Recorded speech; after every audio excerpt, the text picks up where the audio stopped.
এণ্টাৰটেইনমেণ্টৰ কাৰণে বহুত বেছি আমাৰ ঠাই নাই। পিকনিক স্পট কিছুমান আছে। সেই পিকনিক স্পটত আমাৰ যেতিয়া ছিজন হয় পিকনিক খাবলৈ যায়। ইয়াৰ বাহিৰে আমাৰ ইয়াত বহুতখিনি থিয়েটাৰ নাই, তেনেকৈ মানে চিনেমা হল নাই। যিখিনি কালচাৰেল আমাৰ বিভিন্ন প্ৰগ্ৰামবিলাক হয় সেইটো গাঁওবিলাকত অলপ চলপ হয়।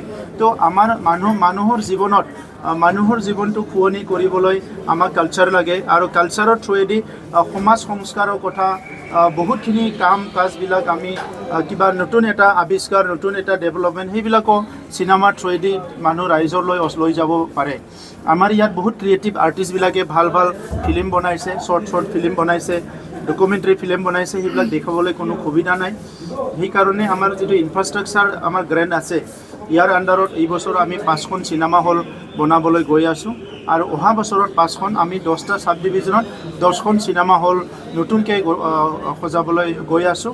আৰু এইখিনি আমাৰ যাতে যিসকলে চিনেমা প্ৰডিউচ কৰি আছে তেখেতসকলে এনকাৰেজ পায় আৰু তাত মানে যিসকলে ৰোল কৰিছে তেখেতসকলে যাতে নিজৰ প্ৰাপ্য যিখিনি কষ্টৰ বিনিময়ত যিখিনি প্ৰাপ্য মানে অলপমান তেখেতসকলে পইচা টকা পাব লাগে বা সুবিধাটো পাবলৈ সেইখিনি পায়। বেলেগ প্ৰগ্ৰামো কৰিব পাৰিব, ফুটবলো চাব পাৰিব, ইয়াত মানে ইণ্টাৰনেট যোগাযোগ থাকিব, চব মানে অত্যাধুনিক ব্যৱস্থাবিলাক ৰখা হ'ব আৰু কিবা প্ৰগ্ৰামো কালচাৰেল প্ৰগ্ৰাম কিবিও কৰিব পাৰিব। গতিকে আমি 200 কেপাচিটিৰ অত্যাধুনিক টেকন'লজি থকা চিনেমা হল বনাব বিচাৰিছোঁ।